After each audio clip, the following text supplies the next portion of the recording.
పరిశుద్ధుడైన తండ్రి, ప్రేమ కలిగిన యేసు ప్రభువా, మహోన్నతుడానికి స్తోత్రములు చెల్లించుకుంటున్నాం. ఇదిగో తండ్రి, ఈ బిడ్డల యొద్దకు నన్ను చాలా కాలం తర్వాత మళ్ళా తీసుకుని వచ్చారు ప్రభువా. నీ ప్రత్యేకమైన కృపను బట్టి కృతజ్ఞతాస్తుతులు చెల్లించుకుంటున్నాం ప్రభువా. మా పట్ల నువ్వు ఎంతో నమ్మకంగా ఉంటున్నావు తండ్రి. మేము కూడా నీ సన్నిధిలో నీ వాక్యం విన్న వెంటనే లోబడిట విజేత చూపి ప్రభువా నాయన మా నమ్మకత్వాన్ని చూపించుకునే వారముగా ఉండుటకు సహాయం చేయండి నాయన తండ్రి. నన్ను మరుగుపరచండి, నీ వాక్యం దయచేయండి, ప్రతి ఒక్కొక్కరితోనూ మాట్లాడండి ప్రభువా. నీ కృపలో మమ్మల్ని భద్రపరచండి దేవా. వచ్చిన ప్రతి ఒక్కరిని కూడా నాయన మంచి దీక్షగా నీ వాక్యం వినుటకు సహాయం చేయండి ప్రభువా. సైతాను సంబంధమైన క్రియలు యేసు నామములో గర్దిస్తున్నాం, సమస్తమైన చీకటిని బంధిస్తున్నాం. నీ వెలుగు ఎదుట మేము మా యొక్క తప్పులను గ్రహించి వాటిని ఒప్పుకొని విడిచిపెట్టి నీ కనికరాన్ని సంపాదించుకోవడానికి సహాయం చేయండి. యేసు నామమున నడుచున్నాను తండ్రి, ఆమేన్. అందరికీ వందనాలండి. బాగున్నారా అందరూ? దేవుని దయ వలన మేము కూడా బాగున్నామండి. వాక్యం చూసుకుందాం. 2వ తిమోతి 4వ అధ్యాయము 10వ వచనం. 2వ తిమోతి 4:10. దేమ ఇహలోకమును స్నేహించి నన్ను విడిచి చాలమ్మా. ఎవరంట? దేమ అనే వ్యక్తి మరి పౌలు గారిని వెంబడించాడు. యవ్వనస్తుడు దేవుని వాక్యం విని నేను యేసుప్రభువుని నమ్ముకుంటానని వచ్చాడు. పౌలు గారు కూడా చాలా సంతోషించాడు. కొద్ది కాలం దేవుని వెంబడించిన తర్వాత ఏమయ్యాడంట? ఇహలోకాన్ని స్నేహించి కదా, ఇహలోకాన్ని స్నేహించి ఆయనను విడిచి వెళ్ళిపోయాడు, వెనక్కి వెళ్ళిపోయాడు. చూసారా ఈ లోక స్నేహం ఎంత భయంకరమో? లోక స్నేహం చాలా భయంకరం. మన సహవాసంలో అక్కడికి వెళ్ళకూడదు, ఇక్కడికి వెళ్ళకూడదు, అన్యుల ఇళ్ళకి మాటికి మనం వెళ్ళకూడదు, బంధువుల పెళ్ళిళ్ళకి మనం వెళ్ళకూడదు అని ఎందుకు చెప్తారంటే ఇక్కడ దేమ ఇహలోకమును స్నేహించి నన్ను విడిచి తెస్సలోనికకు వెళ్ళను, క్రేసే గలతీయకును తీతు దల్మతీయకును వెళ్ళి. చూసారా ఇహలోక సంబంధమైన వాటిని ప్రేమించేవాడిగా ఈ దేమ ఉన్నాడు. లోకంలో ఏముందండి? లోకంలో ఏముంది చెప్పండి? శరీరాశ, నేత్రాశ, అంతే. మీకేం లేదు లోకంలో. ఇంకేముంటుంది చెప్పండి? అంతకంటే ఇంకేముందా? దేవుని వాక్యంలో మనం చూడొచ్చు అన్నమాట. 1 యోహాను 2:16 చూడండి. 1 యోహాను 2:16.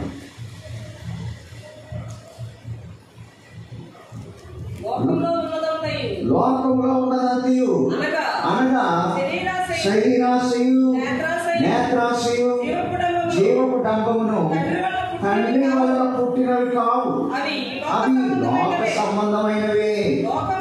లోకమును దాని ఆశయు గతించిపోవచ్చున్నవి కానీ దేవుని చిత్తమును జరిగించువాడు నిరంతరము.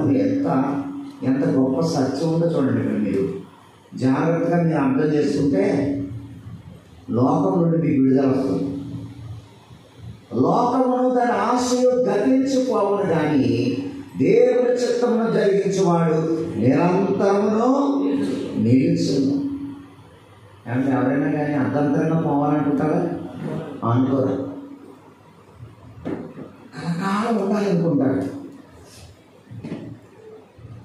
99 సంవత్సరాలు వచ్చేసినాడు కూడా ఇంకా బతకాలనే ఉంటుంది, చనిపోవాలని అనిపించదు. అయితే దేవుడి చిత్తం జరిగించేవాడు వాడికి మరణమే ఉండదు. ఈ లోకరీతిగా మనం బలహీనమైపోయి చనిపోయినా కానీ తండ్రి సన్నిధిలో కళ్ళు తెరుస్తాడు. తండ్రి సన్నిధిలో నిరంతరము జీవించేవారుగా ఉంటారు, దూతల వలె ఉంటారు. ఎంతమంది దూతల్లా ఉండడం ఇష్టం? అయ్యో మాకు ఇంత రెక్కలు ఇచ్చేస్తాయి ఇప్పుడు అనుకుంటున్నారా? దూతల వలె ఉండడం అంటే తండ్రి చిత్త ప్రకారంగా జీవించిన వారు తండ్రి సముఖమందు దూతల వలె ఉంటారు. మా అమ్మ, మా నాన్న, నా భార్య, నా పిల్లలు, నా నా నా అనేది అక్కడ అందరూ సమానం. అందరూ సమానమే. స్వార్థం ఉంటారు. కానీ ఈ లోపల ఏముంది? అంత స్వార్థమే. అంత స్వార్థం. రాజమండ్రిలో బట్టల షాప్ ఉంది, బొమ్మను రాజకుమార్. ఆయన నా కొడుకు నాకంటే బాగా బిజినెస్ చేస్తున్నాడు, నేను కూర్చొని చూడలే కదా అని మొత్తం అంతా కొడుకు పేరున రాసేసాడు. నమ్మకం పాపం కొడుకంటే. రాసేసిన రెండవ రోజు బయటకు అని భయపడి గిట్టేశాడు. లోకంలో ఏముంది? స్వార్థం. లోకంలో ఏముంది? స్వార్థం. ఏంటి? ఎందుకు గిట్టేశాడు? స్వార్థం. నాకు రావాల్సినందుకే వచ్చేసింది కదా, ఇంక ఈ ముసలాడితో నాకు పని ఏంటి? చాలామంది కొడుకుల కోసం, కూతుళ్ళ కోసం సంపాదించి పెడతారు కదండి, వాళ్ళు మీరు ముసలోళ్ళు అయ్యాక మిమ్మల్ని భారంగా చూస్తారు. భారంగా చూస్తారు. అందుకని మీరు ఏమైనా ప్రార్థన చేసుకోవాలంటే, అంటే మీ అన్న ముసలు అయిపోవడం కాదు కానీ, ప్రభువా నీ సన్నిధి నుండి పిలిపొచ్చేదాకా నేను ఎవ్వరికీ భారం ఉండకూడదు. తండ్రి నన్ను అలా నడిపించిన ఆయన ఓ ముసలామ్మ దగ్గరికి వచ్చేది. ఏమ్మా ఏం బాగున్నావా, ప్రార్థన చేయనా అంటే, బాబు నేను బాగానే ఉన్నాను, కానీ నువ్వు ఒక విషయం ప్రార్థన చేయాలి. నువ్వు వ్యక్తిగతంగా చేస్తావో ఎక్కడ చేస్తావో, నేను చనిపోయేటప్పుడు ఎవరి చేత సాకిరీ చేయించుకోకూడదు. ఎవ్వరు కూడా నన్ను నీళ్ళు పోసి నీళ్ళు పోసాను, అన్న పెట్టాను అన్న గురించి ఎవరు చెప్పకూడదు. నా కాలు చెయ్యి బాగుండాలి, నా పనులు నేనే చేసుకోవాలి. అలా తిరుగుతుండగానే దేవుడి దగ్గర నాకు పిలుపు వచ్చేయాలి. నువ్వు ఎలా ప్రార్థన చేస్తావు నాకు తెలియదు. నేను అన్నాను, బుధవారం శనివారం ప్రార్థనగా అలా చేస్తాను నీ కోసం అంటారు. అంటే వాళ్ళు బుధవారం వచ్చేది, శనివారం వచ్చి ముందుకు వచ్చిన వాక్యం వినేది. వాక్యం విని గుండెలు పట్టుకుని బాగా పశ్చాత్తాపడి ప్రార్థన చేస్తుంది. నిజంగా ఆవిడ పనులు చేసుకుంటూనే చక్కగా నడుస్తూనే అందరితో మాట్లాడుతూనే ఒక రాత్రి అంతే భోజనం వద్దు నాకు ఈ రాత్రి కొంచెం వేడి గంజి ఇవ్వండి ఎవరైనా తాగుతానండి. వేడి గంజి ఇచ్చారు, తాగింది, దుఃఖం విశ్లేషణ పడుకుంది. పొద్దుట టీ పట్టుకెళ్ళేసరికి వెళ్ళిపోయింది. ప్రభు సన్నిధి అందరూ ఆశ్చర్యపోయారు. ఒక కేక లేదు, ఒక అరుపు లేదు, గుండె నొప్పి లేదు, ఒక తలనొప్పి లేదు, ఏమీ లేదు. ఆవిడ బీపీ ఉండేది. ఈ బీపీకి మాత్రం ఎంతకాలం మింగాలి ప్రభా నేను అని అడిగిందాను. నువ్వేం మింగలేదు, ఇదిగో ఈ టానిక్ తాగి ఈ బీపీ తగ్గిపోతుంది, ఇంత టానిక్ ఇచ్చాడండి చేతి, తాగేసినాడు, ఇంకేమీ లేదు. ఆమె చనిపోయి పరలోకానికి వెళ్ళిపోయింది. అన్యులైన వాళ్ళందరూ వచ్చి ఏమంటున్నారంటే, ఈవిడ ఎంత పుణ్యాత్మురాలు, ఎవరితో ఒక చెవిచాడు నీళ్ళు వేయించుకోకుండా వెళ్ళిపోయింది. అలాంటి మరణం ఎంతో ఏమంటారు మా వాళ్ళు అంటారు కదా, ఎన్నో జన్మలు ఎత్తి పుణ్యాలు చేస్తే కానీ అలాంటి మరణం రాదు. నేనన్నానమ్మా, ఆవిడ దేవుడి దగ్గర పడి ప్రార్థన చేసి కోరుకుంది, మమ్మల్ని ప్రార్థన చేయమని అడిగింది, మేము అలా ప్రార్థన చేసాం, అందుకు అంత దివ్యంగా వెళ్ళిపోయింది ఆవిడ. ఇప్పటికీ ఆశ్చర్యమే ఆ ఇంటి వాళ్ళందరికీ. రాత్రి నాకు ఇన్ని మాటలు చెప్పిందని, నాకు అన్ని మాటలు చెప్పింది, ఎన్ని మాటలు చెప్పింది, అందరూ మాట్లాడారు. ఎంత అద్భుతం!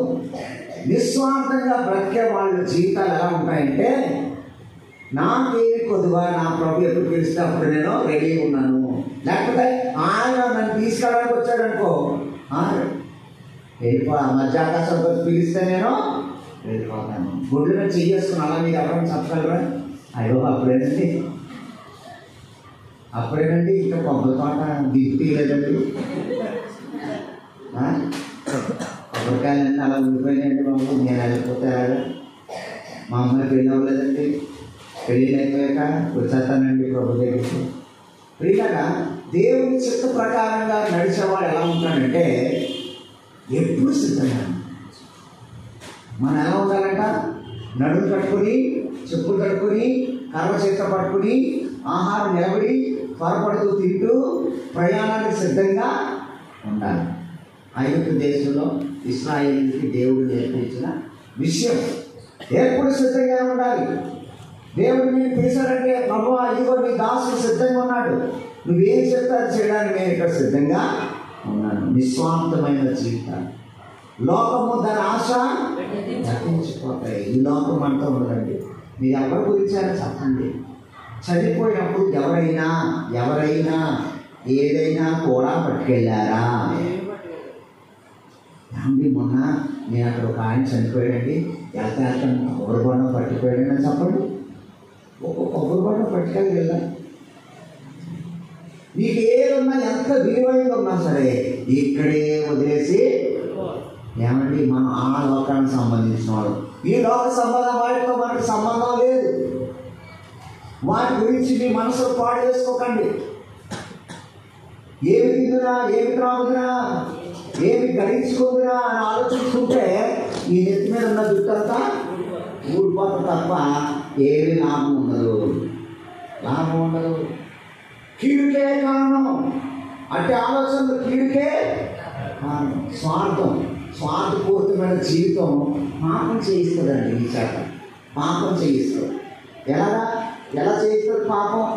ముగ్గురు కలిసి దొంగతనం చేశారంట. చాలా డబ్బు దొంగిలించేశారు. అది ఎంతో ఎవరికి చెందుతుంది? ముగ్గురికి చెందుతుంది. కాబట్టి ముగ్గురు వాటాలు వేసుకుని సమానంగా పంచుకోవాలి. ఎక్కడ ఊరు బయట నిర్మానుష్యమైన స్థలానికి వెళ్ళి రాత్రిపూట వాళ్ళ డబ్బాలు పెట్టుకుని ముగ్గురు వాటాలు వేసుకుందాం అనుకున్నారంట. అలా ఇద్దరు కలిసి అన్నారంట, ఒరే అని పట్టణంలోకి వెళ్ళి భోజనం తెమ్మన్నా ఆకలాడుతుంది, వాళ్ళిద్దరికి ఆడుకోవడం. నువ్వు తినేసి మా భోజనం తేరా, మేము ఇక్కడే ఉంటాం, నువ్వు వచ్చాక ముగ్గురు వాటాలు సమానంగా వేసుకుందాం అన్నారు. ఆడ వెళ్ళిపోయాడు, భోజనం తెస్తానని. వీళ్ళిద్దరూ కలిసి ప్లాన్ చేస్తున్నారు. ఏమని?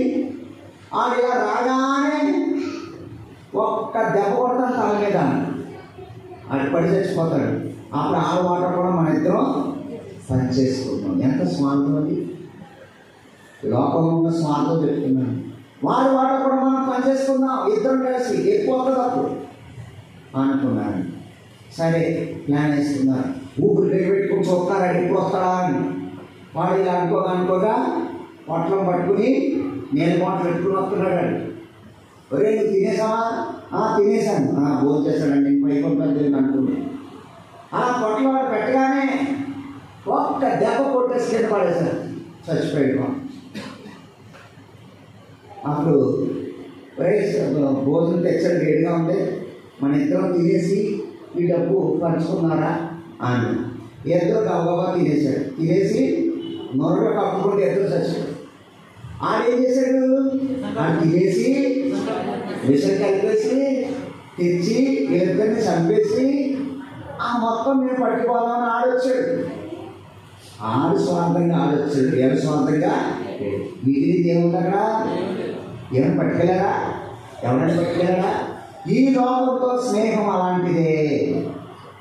లోకం మనకి ఏమి ఇవ్వదు, మనం బాధ పెట్టదు, కానీ మనకి ఏమి ఇవ్వదు. దేవుని చిత్తమును ఆలోచించు. నువ్వు అడుగు దేవుణ్ణి, ప్రభా నా జీవితం పట్ల నీ చిత్తం ఏంటో తెలియపరచు, నేనేం చేయాలని నువ్వు కోరుకుంటున్నావు. దేవుని అడుగు, ప్రభు ఆయన చిత్తాన్ని బయటపరుస్తాడు. జీవగల దేవుడు, గొప్ప రాజు, శక్తివంతుడు. ఆయన అన్నాడంటే మాట ప్రకారంగా చేస్తాడు నీ జీవితంలో. ప్రభు చిత్తం జరిగించేవాడు నిరంతరము జీవించును. ప్రభు చిత్తం చేయవాడు అతడు కూడా ఏమంటా తెలుసా? అతని క్రియలే ఇలాంటి కూడా. ఏ క్రియలు? మంచి క్రియలు. దేవుని రాజ్యం కొరకు పడ్డ ప్రయాస ఆయన కూడా వెళ్తుంది. ఆత్మను సంపాదించాడు, కూడా వెళ్తుంది. నలిగిపోయిన మనుషులకు సహాయం చేశాడు, కూడా వెళ్తుంది. నీ క్రియలు నీ వెంట వచ్చును కదా. వాక్యం వాక్యం చెప్తా, నీ క్రియలు అది మంచివైనను సరే ఏదైనా నీ కూడా వచ్చే నీ క్రియలే. కాబట్టి లోకంలో జీవించినంత కాలం దేవుని మహిమ కొరకు మనం క్రియలు చేయాలి. దేవుని మహిమ కొరకు, నీ మహిమ కొరకు, నీ గొప్ప కొరకు కాదు. కొంతమంది క్రియలు ఎలా చేస్తారు? ఈ చేతితో ఇస్తే ఈ చేతికి తెలియకూడదు అని దేవుని వాక్యం చెప్తుంటే వీళ్ళేం చేస్తారు చెప్పండి? దుప్పట్లు ఇస్తా, ఫోటోలు తీసుకుంటారు. వరద బాధితులు సహాయం చేస్తా, ఫోటోలు తీసుకుని పేపర్లో వేయించుకుంటారు. అలాంటి క్రియలు అక్కడికి రావు. రహస్యంగా నీకు దేవుడికే తెలియాలి నువ్వేం చేస్తున్నావు. ఆ క్రియలు నీకు కూడా వస్తాయి, తీర్పులోనికి వస్తాయి. బలా నమ్మకమైన మంచి దాసుగా నీకు ఇచ్చిన దాన్ని ఉపయోగించి ఇదిగో ఇన్ని ఆత్మలను నువ్వు నా రాజ్యాన్ని తీసుకొచ్చావు కదా.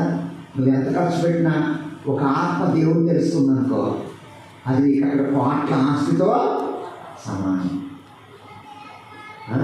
ఇక్కడికి ఎన్ని ఎకరాల పొలం ఉన్నా ఒక ఎకరం కూడా రాదు అక్కడికి. కానీ ఇక్కడ ఉన్న దాన్ని ఉపయోగించి మనుషులను ప్రభు దగ్గర తీసుకొస్తే నీ ప్రార్థన ద్వారా దేవుని యొక్కకు మనుషులను ఆకర్షిస్తే ఆ క్రియల ద్వారా అక్కడ నీకు ఎంతో ఉన్నతమైన ఆస్తి.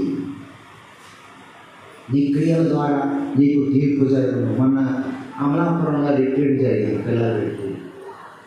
అక్కడ తీర్పు ఎలా జరుగుతుందో చూపించు. మనిషి ఒక అతను పరిగెత్తుకుంటూ వచ్చేస్తున్నాడు, పర్లోకానికి వెళ్ళిపోతానని. దూత ఆగముంది, ఏది నీ రక్షణ మార్గం ఏది అని అడిగితే, రక్షణ మార్గం ఏంటమ్మా, నా పేరే అవసరాలు రామన్నారు, అందరి అవసరాలు తీర్చేస్తాను నేను. అదిగో 10 ఎకరాల పొలం విరాళం ఇచ్చేసాను అనాథ శరణాలయానికి. మొన్న వరద బాధితులకి రైస్ మిల్ నుంచి ఇవన్నీ పంపించేశాను. నన్ను ఆట పెట్టి పర్లోకానికి వస్తుంటే నా పేరు ఉండొచ్చు. అవి తిరిగేసి అంటే దూత, ఇందులో నీ పేరు లేదు. అదేంటి లేకపోవడం పక్కేమో పర్లోకానికి, నా పేరు అందరూ లేకపోవడం అంటే కావాలంటే ప్రభుని అడుగు, ఆయన చెప్తాడు నా గురించి. ప్రభు ఆయన ఎవరో వచ్చి చాలా తొందరగా వెళ్తున్నాను, ఆయన ఏది అన్నట్టు తండ్రి పైన ఏమన్నాడంట, నా ఎంతకు వచ్చి నేను ఎంత మాత్రం తోసేయన్నాడు ఆయన. నువ్వే టాపేస్తావు అన్నట్టు దూరం మాకి పెట్టాడు అక్కడ వాడు. అప్పుడు సరే లోపలికి రాని లోపలి అబ్బా నేను పరలోకానికి వచ్చేసాను.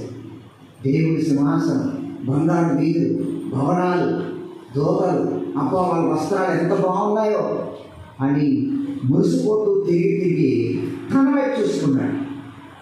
ఎప్పుడైతే ఆ వెలుగులో తన వైపు చూసుకున్నాడో తన పాపాలన్నీ కనపడుతున్నాయి. పాపాలన్నీ ఇవన్నీ ఎవరు రాస్తారు నా మీద, ఇదేంటి నా వస్త్రాలు ఎలా ఉన్నాయండి. అప్పుడు దూతను అడుగుతున్నాడమ్మా, ఇది కనపడకుండా దాక్కునే చీకటి స్థానం ఇక్కడ ఏముందా, పరలోకంలో చీకటి స్థానం ఉంటుందా? అప్పుడు అందేవు, ఇక్కడ చీకటి స్థానానికి స్థానము లేదు. అదిగో ఆ చివర ఒక ద్వారం ఉంటుంది, అది తెరిస్తే అగాధంలోకి వెళ్ళిపోతుంది.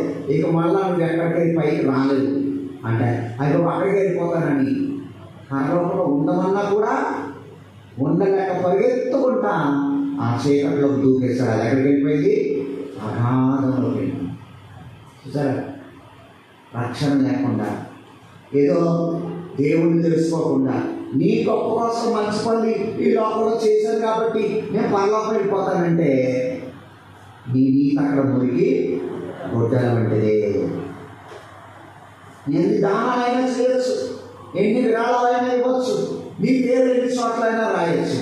నువ్వు రక్షణ పొందకపోతే, నీలో లోకం పోకపోతే, స్వార్థం ఎరగకపోతే, ప్రేమహీనత నశించకపోతే నీవు మరి అగాధంలోకి వెళ్ళిపోవచ్చు.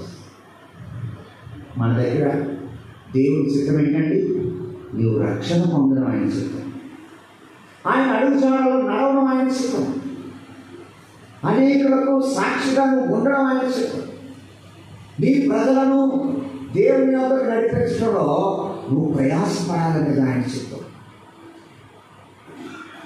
నిజంగా దేవుడి చిత్త ప్రకారంగా ఇవన్నీ మనం చేస్తున్నప్పుడు ఆటంకాలు వస్తాయా? రావా? వస్తాయి. బలమైన ఆటంకాలు వచ్చేస్తాయి.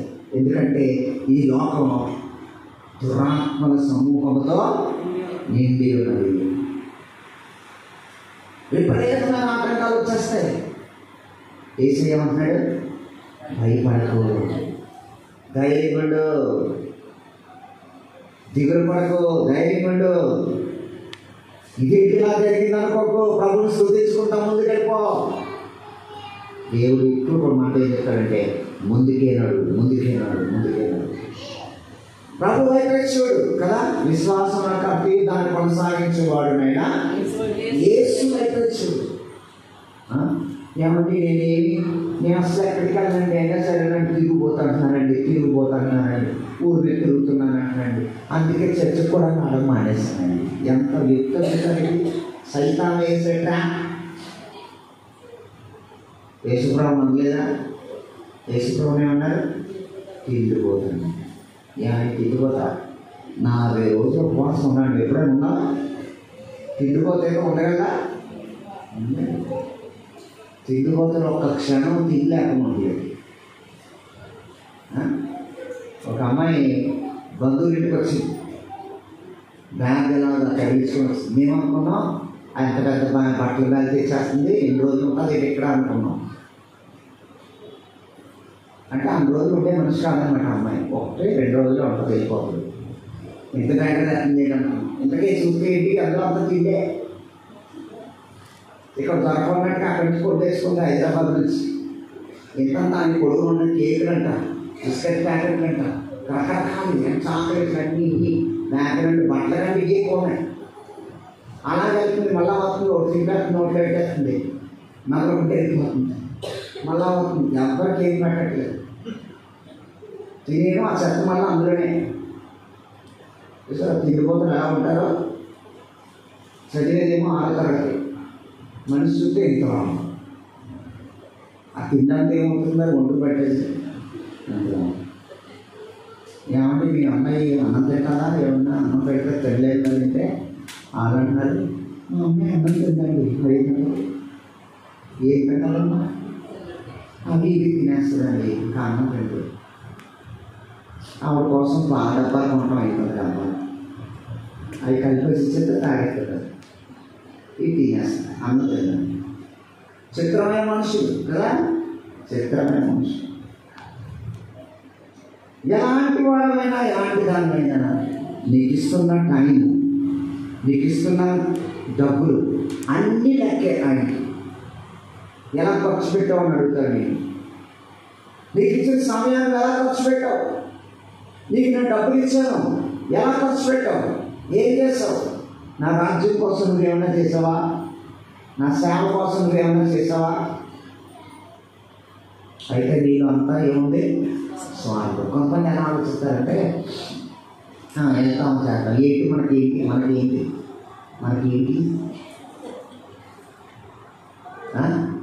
వెళ్తాం, ఏదో తీసారు, వెళ్ళాం, ఏదో పని చెప్పారు, చేసాం, ఏంటి మనకి? దేవుడు ఇచ్చే ఫలం నీ కళ్ళకి కనబడదు, చెవికి వినబడదు, హృదయానికి భోజనం కాదు.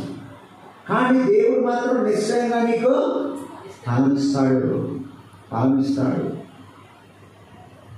లోకంలో ఉన్నదంతా కేవలము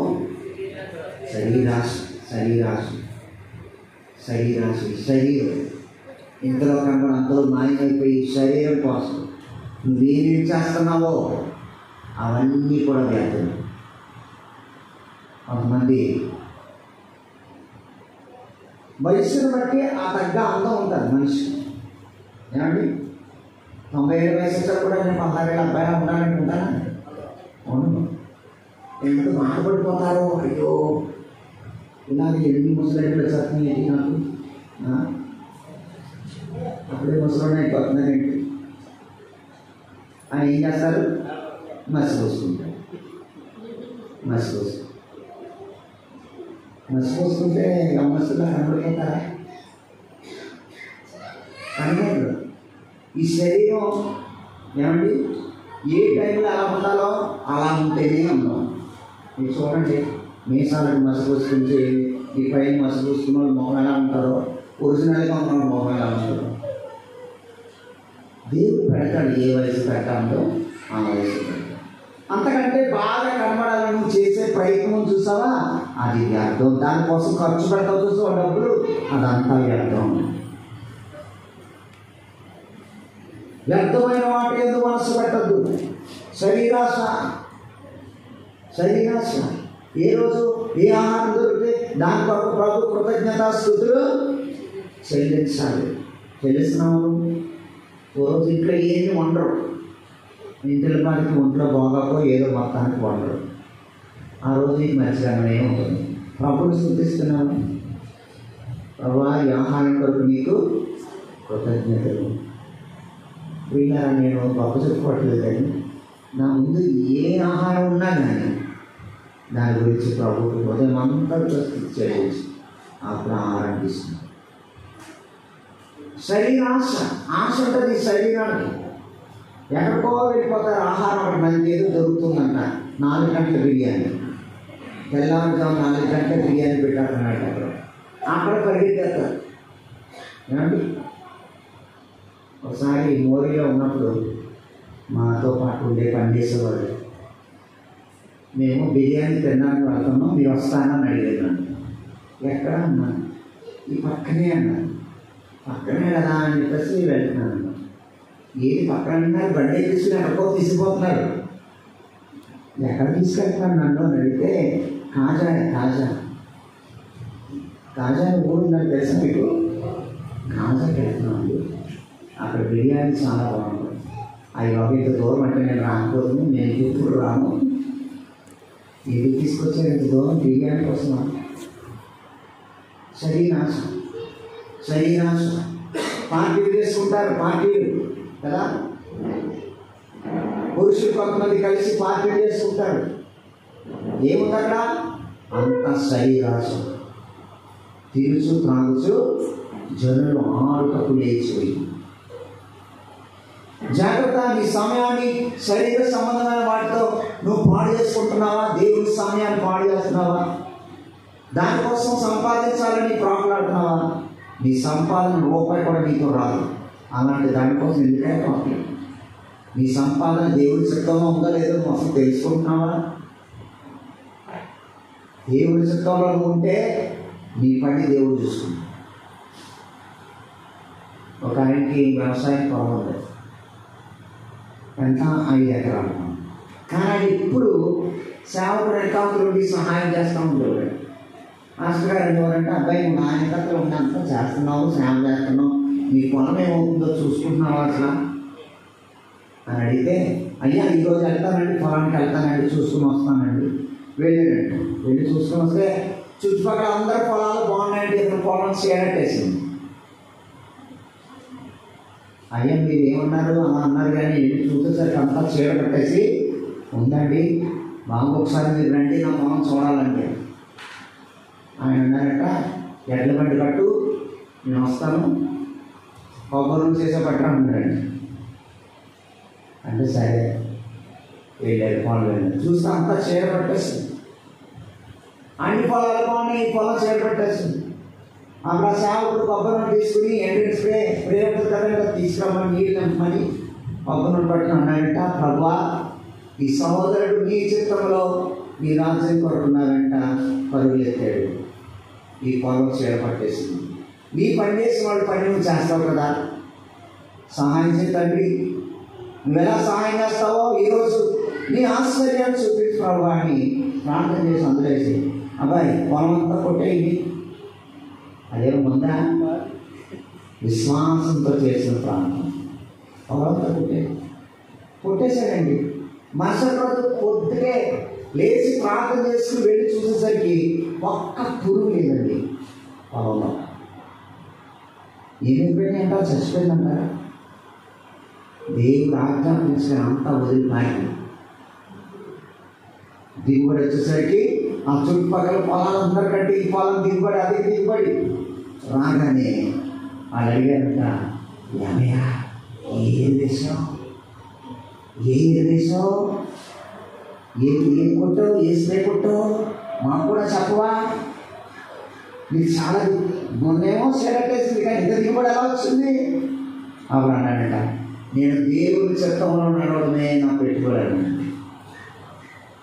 ఏంటి నా పెట్టుబడి? దేవుడి చిత్తంలో నడవడమే. దేవుడి సేవకుడి కాదు పరిచయం చేస్తూ అనేక స్థలాలకు వెళ్ళి మా గుమ్మను ఎక్కడండి, మీరు వచ్చారంటే మాకు శని అంటున్నా సరే అలాంటి గుమ్మాలకు వెళ్ళి యేసు ప్రభు గురించి చెప్పేది చూడండి. వెళ్ళగలవడం అలాగా మా ఇంటికి రాకు అంటే వెళ్తాం, అలాంటివి వెళ్ళలేము మనం. కానీ వాళ్ళు వెళ్ళేవారంట, నువ్వు వేసినా సరే నేను ఎండ తుడుచుకుని వస్తాను నీకు, మనకు నువ్వు రక్షణ పొందడం నాకు కావాలి, నువ్వు మారమనసు పొందాలి, నువ్వు నిత్యము జీవించేవాడు ఉండాలనేది నా ఆశ. నువ్వు నాకు ఏదో పెడతావని, నువ్వు నాకు ఏం పెట్టద్దు నీకోసం కన్నీటితో ప్రార్థన చేసి వెళ్ళిపోతాం అని ఓ మెట్టెక్కడం, మళ్ళీ బతుకున్నాడు, మళ్ళీ ఇంకో మెట్టెక్కడం, వాళ్ళ ధమాలు తలపేసేసి ఆ తలుపుంది నిలబడి ప్రార్థన చేసి వచ్చింది. చేస్తున్నాం అలాంటి పని. దేవుని చిత్తము చేయవాడు నిరంతరము నిలుచు, నిరంతరం. ఆకు వాడిపోదు కదా, ఆకు వాడిపోదు, నిరంతరము నిలిచేవాడు. విశ్వాసం లేదు నీకు, ప్రార్థన లేదు, లోకంలో ఉన్నాయని మళ్ళీ వచ్చారు. ఎవరైనా లోకస్తులు ప్రభు నమ్ముకున్న వాళ్ళు కూడా కొంత లోకము కొంత ప్రభు ఉంటారు కొంతమందిలో. ఏమండి మా సేవకులు విగ్రహారాధన పెళ్ళికి వెళ్ళొద్దు అంటున్నారండి. ఎలాగండి మరి పొద్దురు కదండి. ఏమంటారు సేవకులు? పెళ్ళికి ముందు కానీ పెళ్ళి అయిపోయిన తర్వాత కానీ వెళ్ళి వాళ్ళకి కనబడి మీ బంధుత్వం వదులుకోవద్దు, వాళ్ళకి ఇవ్వాల్సిన ఇచ్చేసి వచ్చాయి. ఆ పెళ్ళిలో నువ్వు పాల్గొను, అన్ని పద్ధతుల్లో జరుగుతాయి, నువ్వు ఉండదు. అలాగని వాళ్ళతో ఉన్నాడు, మనం ప్రేమిస్తాం, వాళ్ళు కావాలి అని చెప్తాం. ఏమండి మనం ఏం చేస్తాం? కొంత లోకం కొంత భక్తి, రెండు కలిపి మొత్తానికి లోపం అయిపోతుంది తప్ప దేవుని భక్తి మాత్రం రావడం లేదు. ఎవరెవరినో అడుగుతావు ఎందుకు? దేవుడిని అడుగు, ఆయన చెప్తాడు నీకు. మన దేవుడు మాట్లాడని వాడు కాదండి, స్పష్టంగా మాట్లాడతాడు. నువ్వు అడుగు, ఆయన మాట్లాడకపోతే చెప్పు. జీవముగల దేవుడు, మాట్లాడే దేవుడు నిన్ను నడిపిస్తాడు. చూడండి ఎఫెసీయులకు రాసిన పత్రిక 2:2 మాట చూపిస్తాను.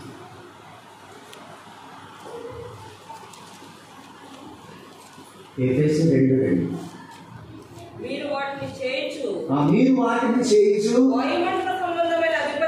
వాయుమండల సంబంధమైన అధిపతిని అనగా అవిధేయులైన వారిని ఇప్పుడు ప్రేరేపించే శక్తికి అధిపతిని అనుసరించి ఈ ప్రపంచ ధర్మం చొప్పున మునుపు నడుచుకోండి. ఎప్పుడు నడుచుకున్నారు?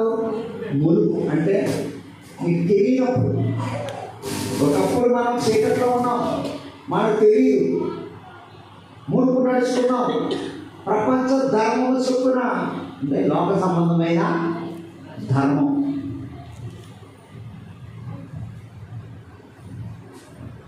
నేను ఎప్పుడు కూడా అవిధేయతకు ప్రేరేపిస్తున్నట్ట ఒక శక్తి, అవిధేయతకు ప్రేరేపిస్తుంది. అవన్నీ ఇంకా తర్వాత చూసుకుందామే, ఇప్పుడు కాదంట. నీ వెంటనే ఎప్పుడు ఒక శక్తి నిన్ను ప్రేరేపిస్తా, దేవుడు దూరంగా నడిపిస్తాం. ఇప్పుడు కాదే, తర్వాత చూసుకుందాంలే. అందరూ అలాగే చెప్తారు, నువ్వు అలా చెప్పకూడదు అని చెప్పి నిన్ను గెంటుతా ఉంటుంది. నువ్వేం చేయాలి? దేవుడి చిత్తం వెతకాలి, దేవుడి చిత్తం వెతకాలి. ఆదికాండం 34:1 చూడండి. ఆదికాండం 34:1 లేయా యాకోబునకు కనిన కుమార్తె అయిన దీనా ఆ దేశపు కుమార్తెలను చూడవెళ్ళెను. ఈ అమ్మాయి ఏం చేస్తుందండి? చాలా అందగా. యాకోబుకి కుమారుడు ఒకే ఒక్క కూతురు, అందరూ కుమారుడే, ఒక్కతే కూతురు, చాలా అందంగా ఉంటుందండి. ఈ మంట వెళ్ళి ఆ దేశంలో ఉండిన కుమార్తెలను కొంతమంది చూద్దామని ఆశ కలిగింది. ఊరంతా తిరిగిరా, కొంతమందికి అంత ఆశ, ఏం పని ఉండదు, ఊరికి బండి వేసి ఊరి మీద అలా తిరుగుతూ ఉంటారు. ఇదేమంటుంది? నాన్నగారు నేను అలా ఊళ్ళోకి వెళ్ళి తిరిగి వస్తానండి ఒక అందమైన అమ్మాయి ఊళ్ళో తిరిగితే అక్కడ ఉండేటటువంటి దుష్ట శక్తులు ఊరుకుంటాయా? ఊరుకో. వెంటబడ్డాయి. ఎంతవరకు? తన పవిత్రతను, కన్యాత్వాన్ని పాడు చేసేదాన్ని విడిచిపెట్టలేదు. నీకు ఎలాంటి ఆశలు వస్తున్నాయి? ఊళ్ళు తిరగాలనుకుంటున్నావా? ఊరికే నేత్రాశ. కొంతమందికి చూడాలి, అదేదో చూడాలి, ఇది చూడాలి, అది చూడాలి. అందాలు, ప్రకృతి అందాలు చూడడం తప్పలేదు, కానీ దానికోసం డబ్బులు పెట్టుబడి పెట్టుకుని వెళ్ళి చూసి రావడం అనేది వేస్ట్. ఏదో మనం డ్యూటీ పని మీద వెళ్ళాను అనుకో, అక్కడ వచ్చాయి కాబట్టి అక్కడ చూసి వచ్చాడు, తప్పే లేదు. కానీ పరిగెట్టుకుని అవి చూడాలని వెళ్దాం. వెళ్తాం చూసారా? ఇవి ఇలాగే ఉంటుంది. ఏమి లాభం ఉంటుంది? ఏమి లాభం? అంత నష్టమే. ఎంత పెద్ద యుద్ధం జరిగిపోయిందో తెలుసా? ఈ అన్నలందరూ ఏం చేశారు? ఆ దేశంలో ఉన్న మగవాళ్ళందరినీ చంపేశారు. అందరినీ చంపేశారు. ఎంత పెద్ద యుద్ధం! ఇశ్రాయేలు కుమారులు తక్కువ వాళ్ళు కాదు. ప్రస్తుతం యుద్ధం జరుగుతుంది కదా, ఇశ్రాయేలు యుద్ధం. ఎవరి మీద? లెబనాన్ మీద జరుగుతుంది. లెబనాన్ వాళ్ళందరూ ఏమన్నా లెబనాన్ వాళ్ళు ఇశ్రాయేలు లేకుండా చేసేస్తాం, తీవ్రవాద సంస్థ అంటుంది. లేకుండా చేసేస్తాం. చేయగలరా? వాళ్ళ దేవుని వాగ్దానంలో ఉన్న కుమారులు వాళ్ళని లేకుండా చేయడం వెళ్తాను కాదు. ఇక వాళ్ళు ఫోన్లు వాడితే ఏదో అవుతుందని పేజర్లని మెసేజ్ వస్తాయి, దాంట్లో అది వాడుతున్నారు. ఇశ్రాయేల్ ఏం చేస్తారో అది పేజెస్ ఎవరు చూపకుండా అది పేరిపోయి యుద్ధం అయిపోయింది. వాళ్ళ దేశంలో బాంబు వేయకుండానే అవన్నీ పేరిపోయినాయి. Pager, walkie టాకీలు పేరిపోయింది. వాళ్ళ టెక్నాలజీ చూడండి, ఇస్రాయేల్ టెక్నాలజీ. ఆ దేశం నుండి ఇతర దేశంలో ఉన్న ఎలక్ట్రానిక్ గూడ్స్ పేర్చేస్తున్నాయి. ఈ సోలార్ ప్యానల్స్ కూడా పేరిపోయి అంటే ఇళ్లలో ఉన్నారు. బాత్రూంలో కమోడ్ పేరినట్టు ఎలా పేరింది అర్థం కాదు. ఇంకా ప్రీతి ఆవిడ బాత్రూమ్ కూడా వెళ్ళాడండి. అంత భయంకరమైన పరిస్థితి. ఇశ్రాయేలు ప్రజలకు దేవుడు అనుగ్రహించిన వాగ్దానం, అబ్రహాము, ఇస్సాకు, యాకోబులకు దేవుడు ఇచ్చిన వాగ్దానం. నీవు పైగా ఉంటావు, ఎత్తులో ఉంటావు. నువ్వు ప్రత్యేకించబడిన జనాన్ని. నువ్వు నా మాట వింటే నిన్ను నిలబెడతాను, నా మాట తోసేస్తే నిన్ను చదవగొట్టేస్తాను. చెడిపోయాడు. మళ్ళా దేవుడు వాగ్దానం ప్రకారం వాళ్ళందరినీ కట్టాడు, నిలబెట్టాడు, ఒక దేశం ఏర్పాటు చేసి. ఇప్పుడు ఆ దేశం చుట్టూ శత్రు సైన్యం, అందులో ఇదొక దేశం ఇశ్రాయేలు ప్రజలు. నేత్రాశ, శరీరాశ. నీ శరీరాశ నీకు మిగిల్చేది ఆత్మీయత కాదు, నేత్రాశ. చూడాలి చూడాలి చూడాలి. క్రైస్తవులు ఇప్పుడు చూసి చూసి చూసి ఫోన్లు, టీవీలు చూసి ఇక ప్రార్థన అంటే వాళ్ళకి ఏమి గుండెలు కఠినమైపోతుంది, సమయం వ్యర్థమైపోతుంది కదా, సమయం వ్యర్థమైపోతుంది. లోకంలో ఉన్నదంతా ఇదే శరీరాశ, నేత్రాశ, జీవపు డంబం. ఇది కూడా పరలోకం కాదు. గొప్ప పేరు సంపాదించాలని ఆశ. ఈ ఊళ్ళో అందరూ నా గురించి గొప్పగా చెప్పుకోవాలి అని కొన్ని పనులు చేస్తారు చూసారా? అది జీవపు డంబం అంటే. నీ పేరు గొప్ప వాళ్ళని నువ్వు పనిచేయద్దు, దేవుడు నామం మహిమపరచబడాలని పనిచేయదు. అప్పుడు నీకు ఘనత కలుగుతుంది పరలోకంలో. దేవుడి వాక్యంలో మనం చూస్తే మరి ఈ లోకం అంతా కూడా స్వార్థము, సంతోషం వెతుకుతారు. భ్రష్టత్వం ఈ లోకంలో. ఈ లోకంలో ఉండే ఆహారం ఏంటి? భ్రష్టత్వం. భ్రష్టత్వం. మనుషులు భ్రష్టులైపోతున్నారు. ఏసావు అంటే భ్రష్టుడైనను వ్యవసాయి అయినను మరొకడు ఉండడు. బైబిల్ గట్టిగా ఏసావు గురించి. ఎందుకంటే అందరూ కేవలం భోజనం కోసం జాన్స్టత్వపు హక్కుని అన్వేషిస్తున్నారు. దేవుడిచ్చే ఆ హక్కుని తోలనాడు, తృణీకరించు. అందుకే దేవుడు అతన్ని భ్రష్టుడిగా ఎంచు. తిండి కోసం, శరీర సంబంధమైన ఆశల కోసం భ్రష్టత్వంలోకి వెళ్ళిపోవాలి. 2 పేతురు 1:4 చూడండి.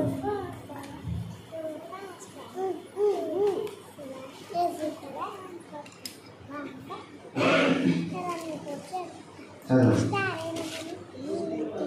2 పేతురు 1:4.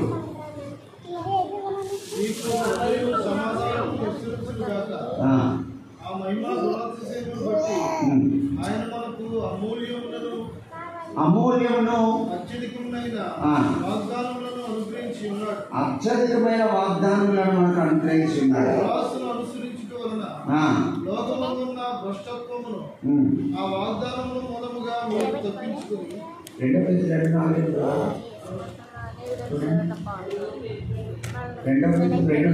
దేవదూతలు పాపం చేసినప్పుడు దేవుడు వారిని విడిచిపెట్టక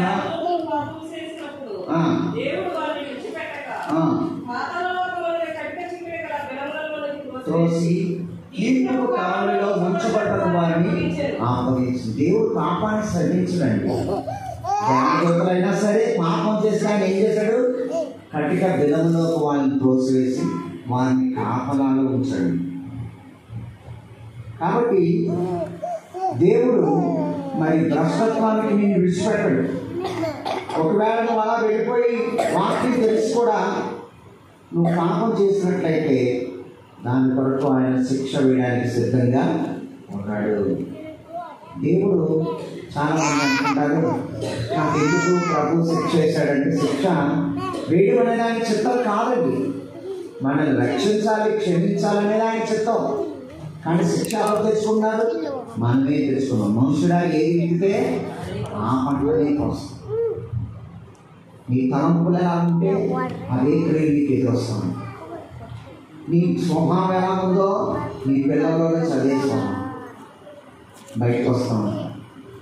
పిల్లలు చెడిపోతుంటే అని చూసి ఇలా అయిపోతున్నారు ఏంటండి అని అనుకుంటారు. కానీ నీ అమరకాలంలో ఎలా ఉన్నావో దాని గురించి పశ్చాత్తాపడు. అప్పుడు పిల్లలు సరిపోతారు. చాలామందికి ఈ విషయాలు తెలియదు. వాళ్ళు బాగున్నాం అనుకుంటారు. నా పిల్లలు ఎలా ఉంటున్నారంటే పిల్లల గురించి తప్పదు. మేమందరం ఇలా ఎప్పుడు చేయలేదండి అంటారు. అన్నీ మర్చిపోయి వాళ్ళ సొంత పిల్లలు. కాబట్టి అయ్యో ఇది నా పాపమే అని పశ్చాత్తాపడినప్పుడు పిల్లలు మారు మనసు పొందుతారు. పశ్చాత్తాపం కలుగుతుంది. దేవుని యొక్క కృపను వారు అందుకునే వారిగా ఉంటారు. ఈ లోపల ఇంకేముంది? ఎక్కువ వేలుబడి చేసేది ఏంటండి? ధనము, డబ్బు. ఈ లోకంలో ఎక్కువగా ఏలుబడి చేసేది డబ్బు. డబ్బునే దేవుడిగా పూజిస్తాము. డబ్బునే దేవుడిగా పూజిస్తాము. ఎంత డబ్బు ఖర్చు పెట్టినా పర్వాలేదండి, ఈ ప్రాణం కాపాడబడాలి అని అడిగామనుకోండి, డబ్బులు పోతాయి, ప్రాణం కూడా ప్రాణం నిలబడి ఓన్లైన్ అప్పో చేసుకుని ఎలాగో బతికించుకుంటే మనిషిని తర్వాత ఏదో రకంగా తీర్చుకుంటామంటారు కొంతమంది. ఏమంటే అప్పులు చేసేసి పెడతారు. పాపం ప్రాణం కాపాడబడాలి. దేవుడి పాదాలు పట్టుకోరు, డాక్టర్ పాదాలు పట్టుకుని డబ్బులు కొమ్మి. డాక్టర్ అంటాడు, అమ్మ నా ప్రయత్నం అంతా చేశాను, అయినా చనిపోయాడు, నేనేం చేయగలను? హాస్పిటల్లో 4 లక్షలు కట్టేసి ఈ శరీరాన్ని తీసుకెళ్ళన్నాడు.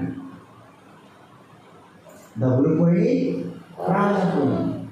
దేవుడి పాదాలు పట్టుకుంటే డాక్టర్లు చేతులు ఎత్తేస్తారు, మాకు సంబంధం లేదు, ఇంకా చనిపోతాను. కానీ దేవుడి పాదాలు పట్టుకో. అతను బ్రతకడం దేవుడి చిత్తమైతే ఖచ్చితంగా నువ్వు ప్రార్థన చేసుకుని బ్రతికిస్తాడండి. ఎంతోమందిని అలాగా ఆశ్చర్యంగా దేవుడు మరణాపాయం తగ్గించి కొంతమంది మరణించారు. అలా మరణించడం కూడా ఎందుకు ఎలాగని మనం ఎప్పుడు దేవుడు ప్రశ్నించాను. ఆయన చిత్తం, ఆయన చిత్తం. ఒక విధవరాలు కొడుకు చనిపోయాడు. ఆమెకు అతనే ఆధారం, వేరే ఆధారం లేదు. ఆమెను ఆదరించేవారు ఎవరు లేరు. అలాంటి టైంలో గుడ్డలు మాత్రం ఏడుస్తుంటే ప్రభు ఏం చేశాడు? ఆ యవనస్తుని బ్రతికించాను. దిక్కు లేక, ఏ విధమైన ఆధారం లేక, ఏం చేయాలో తెలియని పరిస్థితుల్లో దేవుని వైపు చూసినప్పుడు ఆయన నిన్ను ఆదరిస్తాడు, నిన్ను బలపరుస్తాడు, నిన్ను చక్కగా ముందుకు నడిపిస్తాడు. కాబట్టి ఈ లోక సంబంధమైన డబ్బు అది దేవుడు అనుకుని దాన్ని నమ్ముకో. చాలా మంది అంటారు డబ్బులు ఉంటే చాలండి ఏ పనైనా జరిగిపోతుందండి.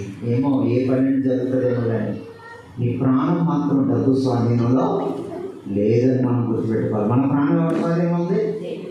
కాబట్టి డబ్బు కంటే గొప్పవాడు ఆయన, ధనము కంటే గొప్పవాడు మన హిందూ సాంప్రదాయంలో. మన ఇంత ముందు ఏది మనకు ఆదాయాన్ని ఇస్తే దాన్నే దేవుడిగా పూజించేస్తాం, దాన్నే దేవుడు అందిస్తుంటా ఉంటాం. కాబట్టి అలాంటివి కాదు.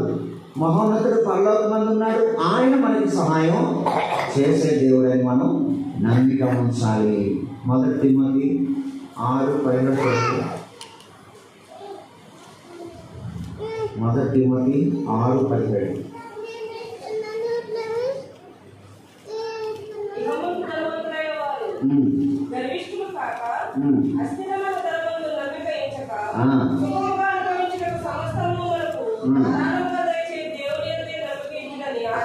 అది మీరు అందరూ చేసుకోండి. ఆ మాట ఎంత బాగుందో, ఒకసారి ఇంటికి వెళ్ళాలి మళ్ళా చదవండి. ఇక మందు ధనవంతులైన వారు గర్విష్ఠులు కాక అస్థిరమైన ధనమునందు నమ్మిక ఉంచక. అది స్థిరమా? ధనం స్థిరం కాదు. అస్థిరమైన ధనమునందు నమ్మిక ఉంచక సుఖముగా అనుభవించుటకు సమస్తమును మనకు ధారాళముగా దయచేయి దేవుని యందే నమ్మిక ఉంచుడని ఆజ్ఞాపించము. చూసారా, ఎవరి యందు నమ్మకం ఉంచమంటున్నాడు?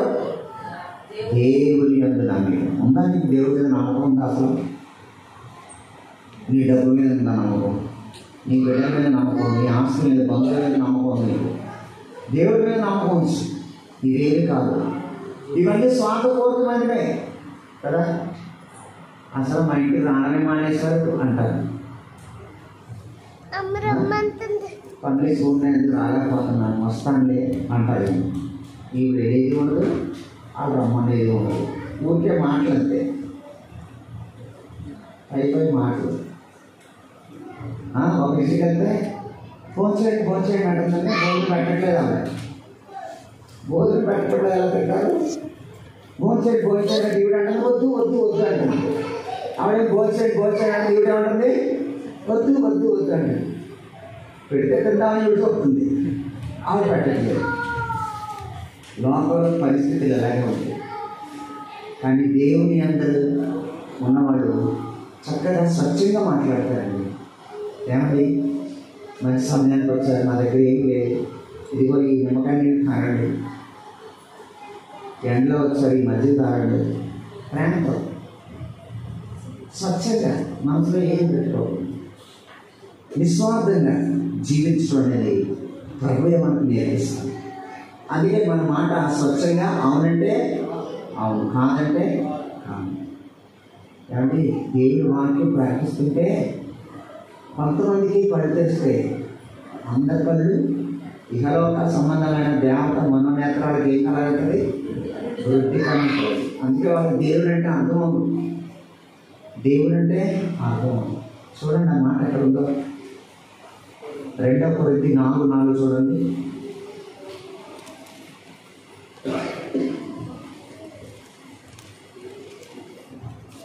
2 కొరింథీ 4:4.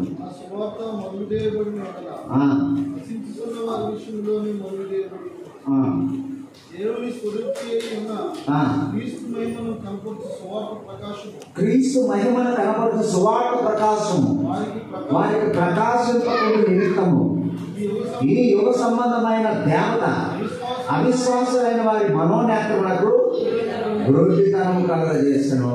వీళ్ళగా మనము ఒకసారి చెప్తే వాళ్ళ గ్రహింపు అవ్వదండి. మనం వెళ్ళాలి, చెప్పాలి, సాక్ష్యం చెప్పాలి, ప్రేమతో వాళ్ళతో మాట్లాడాలి, వాళ్ళ కొరకు మనం బాగా ప్రార్థన చేయాలి. ఆ చేయగా దేవుని వెలుగు వాళ్ళకి ఏదో రోజు ప్రకాశిస్తుంది. వాళ్ళు వినరు, వాళ్ళు రారు, వాళ్ళు అంతే అనుకుంటే వింటే వాళ్ళు అంతే. మనం వెళ్ళాలి. ఇహలోక సంబంధం దేవతను యేసు నామములో గద్దించి మనం వారికి సహాయం చేసేవారంతా ఉండాలి. కాబట్టి ప్రియులారా, దేమ ఒక శిష్యుడిగా చేరాడు, కానీ మళ్ళా లోకాన్ని ప్రేమించి లోకంలో వెళ్ళిపోయాడు. అంటే దేవుని తృణీకరించాడు, ఆయన రాజ్యాన్ని తృణీకరించాడు, ఆయన సేవకులను తృణీకరించాడు. చివరికి లోకంలో కలిసిపోయాడు. వీళ్ళ లోకంలో కలిసిపోయిన వాడికి ఏం దొరుకుతుంది? ఏమి దొరకదు, అంతా చేయలేదు. రైట్, కూర్చోండి కూర్చోండి.